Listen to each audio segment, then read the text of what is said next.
Rhizoctonia potatoes is a pretty serious disease. It can infect both the stems and the tubers.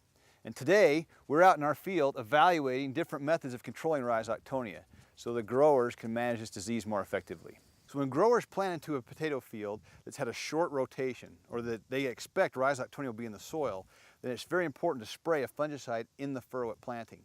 Now, we put Rhizoctonia in the soil when we planted this seed, and we did not spray anything in furrow here. And these plants are stunted and smaller. Just behind it, we have larger plants, and those did receive a fungicide in furrow. So when growers manage Rhizoctonia, they really have two options from a chemical standpoint. They can spray in furrow, or they can treat the seed. And if they know their seed has Rhizoc on it, then a seed treatment would be called for. So in some cases where growers want to get the best Rhizoctonia control, they may combine a seed treatment and an in-furrow spray. And that will give them the healthiest plants they can get as far as a Rhizoc standpoint. So Rhizoctonia can infect potatoes from one of two sources. One is the soil.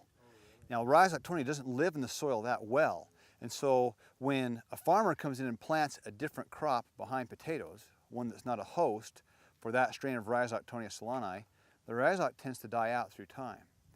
It can also come into the field on the potato seed piece. And so the Rhizoc can grow on the seed, and then when the grower plants it in the field, the Rhizoc will grow off of the seed onto the stem. So the symptoms of Rhizoctonia are a large canker that grow up and down the stem. It turns it into a brownish color, almost looks like it's somewhat striped. It can also clip off the stolon.